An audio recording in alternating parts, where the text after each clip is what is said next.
don't be afraid to take risks, and there's always reasons not to do it. And I know people have different risk tolerances, but like I just find the people that are the most unhappy in the career are the ones that always just played it safe. And so I would say whatever that means to you, whether it's starting a business, whether it's even going for a promotion, whether it's stuff outside of work, the more you can get out of your comfort zone, the happier you'll be in the long run.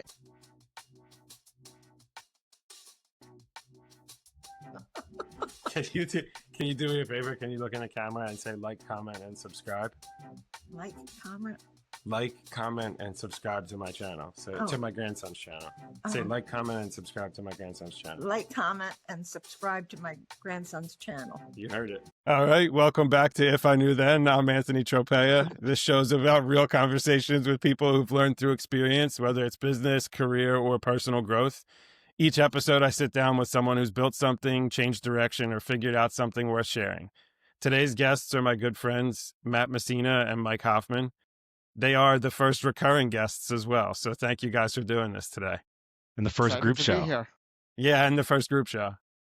It's a lot of firsts. So it's been a while. I mean, it's been like 5 months since you guys have been on. So can I turn it over to you guys to introduce yourselves? We'll start with you, Matt. I was going to give it to Hoff first. He was on longer ago and also has less views than me. So I was going to let him go first. Sure. Okay. I'm happy to go first. Thank you, Matt, for reminding the audience of that. Mike Hoffman, I think since I joined the last episode, I actually transitioned out of a company I started and have somebody else running it and went back to an operator role as the SVP of sales at a Series B tech company, Fresh Paint. So have done the whole journey of being a founder and an operator. So happy to share more of my thoughts on that. Love it. Thank you. All right, Matt. Not much has changed for me. I'm still the director of sales at Vanderbilt Chemicals. Hoff was already making fun of me because he wants to know as much detail about chemical sales as possible. So we can dive into that a little bit more if you're really interested. Yeah, we can talk about that. Go ahead. The sales part is interesting. It's the chemical stuff I'm less interested in. But you did say when you would go to holiday parties, you would tell people you work in chemicals, and that's when the conversation would end. Yeah. That's fascinating. Yeah. So, Ann, if you want viewers to just turn it off now, we can really dive into chemicals. Well, if I need some B-roll for later, we'll just let you talk and man, Hoff will hop off. Sounds good. So before we get into this, Hoff, I just wanted to say thank you very much for donating to my fundraiser. So I appreciate that. Of course. Thanks for being on. I will donate. I'm just kidding. I didn't get the link yet. I didn't get the link yet. It's like such a good cause. I mean, he does a great job with it, but okay. All right. So I figure what we could talk about most. So you guys already talked about your roles and a little bit of what's changed since the first time we talked, but looking back at your first episode, has anything changed from your perspective? Like, I don't know. I know you guys watched each other's episodes. I don't know if you watched your own. For me, I think it's like similar theme to what we talked about last time of taking risks. So I started a company. It's still going on today, and I was able to get somebody to run it, but it didn't have this massive success story that I was hoping for, but I have no regrets. So like my perspective is now I'm back in an operator role and I'm enjoying it. I have more perspective now. I feel like I'm a better operator for the whole founder story, but my whole thing is like, even if things don't go the way you planned, like take risks. Like you want to be in the arena versus just on the sideline. So I know I'm going to take a lot more risks in my career. And I think that's like the perspective of since then is it wasn't a failure, but it wasn't a massive success. And I have zero regrets. Yeah, and as you know, I was pretty hesitant to do the first podcast. This is not my my bread and butter here, but I got a ton of positive feedback from people. It was, I traveled to a conference shortly after, and people that I hadn't talked to ever came up to me and said, I saw your video, and I appreciate you talking about the chemical industry and how our sales cycle kind of works and informing people out there that there's this whole industry that people don't even know about. And one of the most positive feedbacks I got, I had a conference in Europe, and somebody in Europe that I hadn't spoken to in about 2 years, a guy came up and said something to me, and it was pretty positive that you're getting a global reach on your show. And that's awesome. We kind of talked afterwards. I think that's really cool to hear. I'm glad my dozens of views can support your growth and your visibility too. It's making an impact. I love that. Thank you for sharing that. Another thing that I don't even think I said this on the last episode, but just another thing to thank you for was you filled in for me. So one of the things that I said I was proud about was that I haven't missed an episode for a Wednesday since I started this. Nice. And I was very close to missing one because I had two people bail on me last minute. And I was reaching out to people like, hey, are you free to record? And Hoff was the only person who said he was available. He gave me 15 minutes of his time. So that was a very abridged episode, but you showed up literally that day. We did it, and I really appreciated it. But you didn't really have much time to think about it prior. Like, I didn't give you much of a heads up. So I'm curious, were there any other if I knew thens that you would have maybe shared now that you had some time? Yeah, well, based on that, I'm always happy to help a friend, whether it's donating to their charity that they're very passionate about that makes a difference. I'm going to donate right now. How much did Hoff donate? I'm going to double it. Or hopping on, but I think the other thing is I've naturally gotten a lot of gratification out of helping people. Like I've probably helped over 50 people get jobs or things like that. And I don't do it for people to reciprocate, but in general, like you text me, hey, can you hop on my podcast? And it was like without hesitation, if I'm free, I can do that. And then it's like you do that enough for people, then people will help you out when you need help. So it's not like tit for tat, but I think in general, the more you can help people in your career, the stronger relationships you build. And like the number one thing I think anybody has is their network, and uh, that's the most important thing. So I think like just kind of doubling down on that, and I'm always helping people, and it just not only does it make me feel good, but it does come back. God, self-promote much? Jeez, you got people 50 jobs. I'm just messing. I totally agree with what you said. I think it's less about reciprocation, but more about like you putting that out there, and then that's what comes back to you too. Like you not being too fluffy, but I do think that when you put that energy out, that you get that back from people, or you attract those type of people too. So I love that. How about you, Matt? Any other if I knew thens that you wish you shared? I love that. Anytime you ask me a question, it just gets a giggle out of Hoff. This is a weird dynamic that the three of us went to college together and played sports together and definitely had a few beers together. And now we're talking professionally in this setting. So I understand why it's getting a giggle out of Hoff. I would just back what Hoff said is, just putting that energy out there and trying to help as many people and support as many people in your industry and friends and wherever you can. It comes back to you. It comes full circle. Let me ask you this. The last time we spoke, we talked about your perspective around growth at an early age and how that kind of impacted your view or your leadership style. Do you think anything has changed? I think it depends on industry. And I think in my industry, in the chemical industry, it typically the workforce is a little bit aged. And I think we're getting better at it and getting more diversity in the industry. But I think we have a long way to go. And when you step into a role where you're getting additional responsibilities and additional leadership roles, there tends to be a wide variety of age for the people that may be on your team. For me, when I'm stepping into this role, I just want to learn as much as I can from the people that have been doing this for years, decades, and take all their knowledge from the customer base and the technology and just try to support them however I can to help them grow. And then the more I learn, the more I can support the next group of people that are coming into these types of roles. That. Huff, do you find, I'm curious what your perspective is. This is just a complete generalization, but I know you have always been very involved in startups. Do you find that attracts a younger crowd? Definitely. I think because if you are at a startup, it's just a higher risk, higher upside, but the benefits aren't as good, the comp isn't always as good, the job stability isn't as good. And so like even for me, I could before I had a kid and when I was single, it was much easier for me to just go to a startup than it is now. That's why a lot of tech founders are relatively young. So it's definitely a much younger workforce than likely the chemical industry. I Definitely. remember, I completely agree with that too. And I remember, did you guys have Chris Finnan as a professor at Drexel I didn't. for I don't business? think so. No? He was my first episode. He was my first guest on this. I remember he told us then, start a business now because you can afford to do it. And I remember being so stubborn, being like, what, you don't know my situation. I can't afford to do anything right now. And then time goes, and the more responsibility you get, whether it's financial or your family, or the less you feel like you could take that risk, and the less likely you are to do stuff. So it's interesting from your perspective too. I feel like what I see is either really well-established people later in their career who leave to go start something that they've learned through their career their entire time, or it's younger people just willing to take risks. 100%.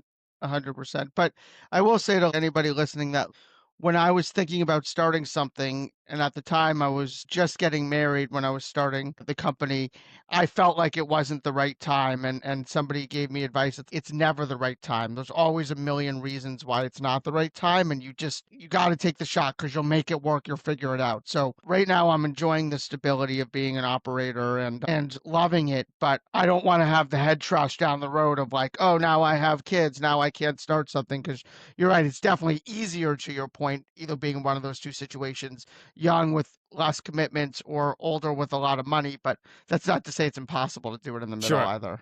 I agree. I think it's all related to your risk tolerance too, Yep. 100%. and what you're most passionate about. 100%. So another thing too that I was interested about, you guys are completely on the other ends of the spectrum of personality. I feel like you're a huge extrovert. Moose, you're a big introvert. Sorry, you're a big introvert. You can call me Moose too. That's fine. Okay, all right. And you guys are both in sales. I tried to touch on this a little bit when I asked you guys the last time we were on, but I'm curious, you guys are both successful in sales. You both have different strategies. Hoff, we talked a little bit about when we were in college, me, Matt, and you would go to bars or restaurants, and me and Matt would sit at the table, and then you'd go pitch. At the time, I remember thinking, like, I feel so uncomfortable doing this. There's no way I could do it. And I remember Matt saying the same thing to me, and then he ends up in sales. I'm curious from your perspective, does your personality play a huge part in going into sales, or what type of sales you go into? Yeah, well, I think the second point is as you asking that question, what I was thinking about it, the type of sales. So like even me, I've been at a few different companies, and what makes a successful sales rep at one company is very different than another company. At some companies, you need to do what you said, do what you're talking about, and like cold call and cold email and walk into restaurants, and that takes a very different skill set than somebody that is growing existing accounts, where there's a lot less accounts to sell and it's more about building relationships. And there's a lot in between all of that too. But I think sales in general is a broad spectrum, and it kind of gets a negative connotation but when you think about it, like that's how any company grows, is through revenue. Like you need sales, and I think it's just about like knowing what you're comfortable with and what you're good at. Of course, always getting out of your comfort zone somewhat, but me and Matt could both be in sales that is perfect for us, and our jobs are completely different. Which is pretty much the scenario here. I mean, I think we're both in sales fields, but the style of sales is different. I think in the chemical industry, we lean a little bit more towards it's an established industry. Our company's been around 115 years now, so we know the customer base, we know all the players in it. It's about building relationships and understanding where technology is going in the future. And as Hoff said, these companies are taking risks and going out there and trying to grow as quick as possible. So you're trying to find new markets and new spaces. On my side of the table here, we have to, we still have to do that. And we have to be stretching ourselves and trying to put ourselves in uncomfortable situations in meeting new people and trying to build relationships, but the relationships are a little bit more established. I'm curious, how much of your guys' roles, I know you just said it's more established now, but how much of your roles is new business development? For me, it depends. So I run the sales team, so like you could say 100%, but I'm also on the executive team and doing a lot of things outside of just sales. But like I'm compensated in gold on new business sales. Okay. Yeah, what about you, Matt? Yeah, ours is similar. I mean, I would say our base business is just we're trying to maintain it and we're trying to keep that.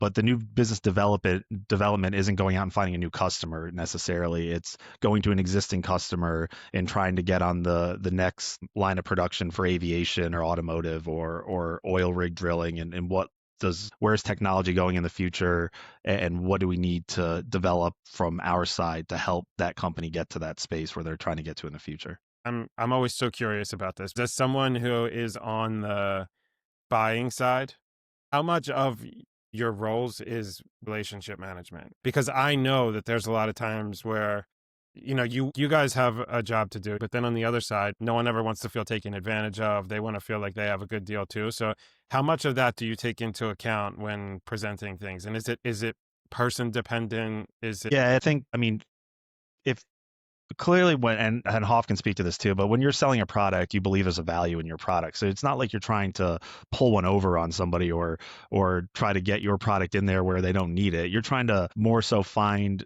places where you really think that your product is going to add benefit to them, and you're just trying to show them what those benefits are. So it's the relationship. You have to have the relationship so that they can understand that you're coming from a place of, this is a consultative selling process. We're providing you something that's going to help your company, but it's not necessarily, just buy from me because you know me and I took you out to dinner. Yeah. Yeah. That never works.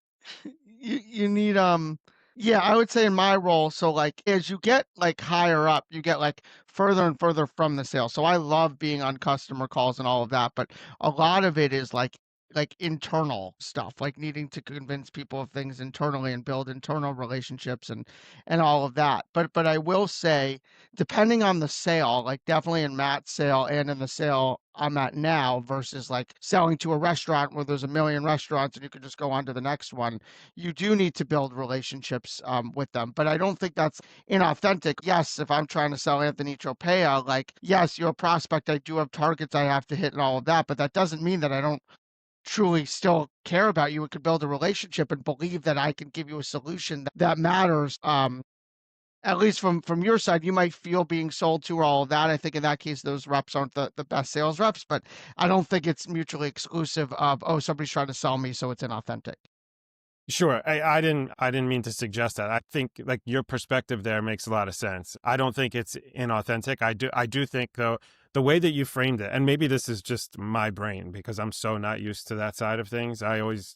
I joke, you guys make the company money, I spend the company's money. I'm in a cost center, you guys are in profit center. So I'm just not used to that idea, and it's so foreign to me that it feels uncomfortable. But that doesn't mean, ideally, I have to sell people internally on things too, like especially when it comes to launching programs. And so there's always that aspect of my role. I'm curious, the way you frame that is almost, it's the same way that I've always thought about developing networks when it comes to your professional network, just in general. One of the things that I always struggled with when I was younger was the idea of networking, where a lot of people don't believe me when I say this, but I'm an extroverted person, but I don't like going into a place where I know no one and trying to sell myself and having these horrific small talk conversations and people talking about themselves. I absolutely hate talking about myself when it That's comes funny. to... I'm more introverted and I don't mind those scenarios. Really? Yeah, I really And don't. I'm more extroverted and I'm with Ant. To me, networking is not, you think networking, you think, oh, you go to some networking event, everybody has a name tag, you don't know anybody, and you Yeah. make these strong connections. To me, networking is building relationships and like strengthening them, but it's not at those events where you don't know anybody. Like this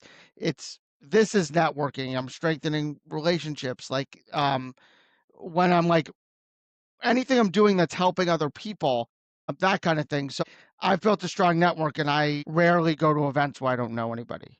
Yeah, and I think I agree with you. The thing that helped me was it was just a mind mind shift change. I'll have to cut that part. That'll It go was in a the blooper mind reel. shift change where it felt more authentic because I was going to... Are you still laughing about Yeah, mind shift? No, I lost my train of thought. Well, I'm going to build on your train of thought because I had something to add to that. Go ahead. So from a building relationships and a networking perspective, it's funny because the last two salespeople that we hired on our team, one of them was from a customer of ours. So it was somebody who was on purchasing. So we actually called on him and was selling him things. And we had a position open in his territory, and it made sense for him to try to to change roles and come on to the sales side of things. He was excited about that opportunity. So, and then the other one was from one of our key suppliers that we work with daily, and he thought it would be a better fit for him to be out in the field and selling from instead of in a more technical role. So, building relationships and having these conversations with customers and suppliers all the time can start to lead to these like growing network and building, your sales team from more organically than just kind of sending resumes and trying to find people. Yeah, I agree. And that's what I was trying to say. I looked at it all wrong in the beginning, but then I started to look at it as developing authentic relationships. I didn't fully grasp that in the beginning, and I think that mind shift change helped a lot with that. It also helped me change my perspective on sales a little bit too. So 100%. That's a great example of something like if I knew then, like just help people as much as you can, build relationships. And also, one of the things I love about sales, which you might say, and like, oh, that's like exactly why I don't want to be in sales, is like I like having a very quantifiable target, a quota of like this is what I need to hit. And then I either hit it or I didn't hit it. And it's kind of like a sports game of like there's a goal and then you achieve it or you don't. Other people might think that's transactional. They don't want a number above their head, all of that kind of stuff. So I see both sides of it. If I knew then, like earlier on in my career, I was very competitive with the other sales reps and like really wanted to be number one. And if you want to be number one, then you're inherently rooting against other people. And as I got older, the more I've helped people, the more it actually still benefits you so much in the long run, because especially in those environments when you help them, they don't forget it. And if you're at a company where everybody's winning, that's where there's more opportunity. You'd rather be somewhere where everybody's growing versus the company's not growing, but you're achieving on a sinking ship. So I think that's a big if I knew then, is like really help anybody, even if you're quote unquote being like judged against them. I completely agree. It's interesting. I find a lot of athletes go into sales and into finance fields because of that. And I wouldn't say that you guys are competitive at all. It's not like Moose reached out to me afterwards after the episodes went up and his got more views, and he wasn't counting or figuring out how to beat you at all in the views department. So Right. I want to help him get more views, and like I also would like him to like just know if you could like talk about your charity a little bit. I don't think that's a bad thing. See, I wanted more views from my friend Ant, so that's why I was really pushing for yeah, I myself to appreciate gain that. as many views as I could. I wanted Yeah. Hoff to get a lot of views too. Just I was just out there for Ant. You just happened to want more for yourself. Just slightly. You more. wanted more for both. Yeah. Rising tides raise all ships, right? Yeah. So how do you guys feel about being recurring guests on here? Do you like doing this? I'm curious. Yeah, I mean, it's I don't do podcasts very often, and I like supporting you, and I also like the questions you're asking because I don't think about this stuff in my day to day a lot. So I more like hope somebody listens to this and benefits from it. Me too. What about you, Matt? No, I completely agree. But I think there should be a little survey of why you watched this episode. Was it for Matt or was it for Hoff? No, I'm kidding. No, I think it's it develops a good conversation. I kind of like the dynamic we have here of Hoff and I both going through the sales role and a sales career path, but in widely different industries. So it's kind of interesting to hear his view on sales versus my view on sales, and where we're this similar and where we're a little bit different. So before I let you guys go, kind of talking about people learning from this or maybe taking something away, what would be one thing you hope listeners, my tens of listeners, take away from hearing your journey twice? Like, you guys are on for a second time now. You've had more time. It's also, I feel like this is more relaxed with the three of us. What's something that you hope someone watching would take away from this? First thing I hope they do is subscribe to your channel, because Yes, it goes a love long that. way. So Thank you. subscribe to Ant's channel. It makes a Thank you. difference. It's one button. No, but I hope that people I think again, the feedback that I received from other people is that they were giving positive feedback on the fact that people don't really understand sales in the chemical space or really understand the chemical industry. So I think just letting people out there know that maybe they're trying to choose a career path or where they might want to go, that there's this world out there where the chemical sales space is every day is different. You have new challenges from different customers, but you're sitting on the technology side of things and where the future looks like it's going. So it's kind of a fun space to be in. Love it. Perfect. I think two things. One is like if there's I'll give one high level and then one like tactical. But the high level thing is what I was talking about earlier is don't be afraid to take risks, and there's always reasons not to do it. And I know people have different risk tolerances, but I just find like the people that are the most unhappy in the career are the ones that always just played it safe. And so I would say whatever that means to you, whether it's starting a business, whether it's even going for a promotion, whether it's stuff outside of work, like the more you can get out of your comfort zone, the happier you'll be in the long run. And I just encourage people, there's always a reason not to do something that's head trash at the end of the day. So that's the high Or level mind shit. thing. Exactly. And then Yeah. it is mind shit. And then the other thing is for me, I have a whole morning routine I do that I do literally 1,135 days today. I like know how many I've done every day, how many I've done each day. But the one thing in it that I think is the most helpful is this app pep talk. And so why I say that is that's what's encouraged me to take risks a lot. And it talks about, do you want to be on the sidelines or not? Do you want to be on your deathbed when you're 100 or whatever and wish that you could have done stuff? And so for me, it's a 5-minute video. It's different every day. And it's like people like Kobe or Tom Brady or whatever on it. But if there's something tactical people can take away, for me, that's like the best 5 minutes of my day. That. That's That's awesome. great. I feel like Ant did a fake ad and then you did a real one for Pep Talk. That's why I was Why? What laughing. no, Yeah, Staple Safe. Staple Safe paid a lot of money to be the sponsor of this episode. So, and I'm probably going to cut that because that made me feel very uncomfortable. But one thing I say, I feel like I say this every episode. One of my favorite quotes is growth starts at the edge of your comfort zone. I also think, you know what I haven't had in a while, and not to put you on the spot, but I remember in college, we used to live for these. I haven't had a big half pep talk or pump up speech in a long time. You're gonna put him on the spot right now? Yeah, if you had to give me one for my podcast, what would it be? I would say just keep going bold. Ask tough questions. Try to get the best people on it. Same thing. Take risks. You have nothing to lose reaching out to anybody and being like, want to be on my podcast, or leverage my connections or Matt's or other people to get more people on it. You're clearly a great narrator and can do really well. It's just like, let's get that set goals for yourself. Let's get that 76 followers to 100, 200, 500. Like, I think it could be I a big appreciate thing. it. You just got to really push yourself to do it. Okay, Hoff. There we Okay. go. Okay, Hoff. Okay, Hoff. Okay, Hoff. Before we go, Matt, any closing comments from you? Anything else you want to share? No, I said it on the first podcast, and it was similar advice. Just and what Hoff said: take risks, put yourself outside of your comfort zone. You know, you knew me in college as an introvert. I think I've risked it and put myself into positions where I'm putting myself in front of people and having conversations with people, and it's helped me grow as a person. Love it. Hoff, any closing words?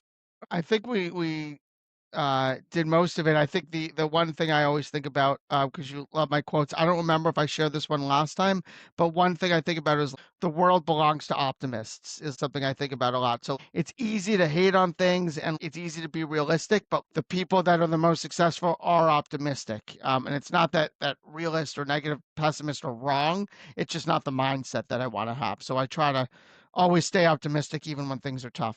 Love it. Be bold, be optimistic, take risks. That Exactly. should be the title of this episode. Exactly. I like it. And subscribe. And subscribe. Yes. If you guys made it to the end of this episode and you're watching this, please like, comment, and subscribe. I know that sounds like a very influencer thing to say, but the subscribers actually help. So please do. Thank you very much.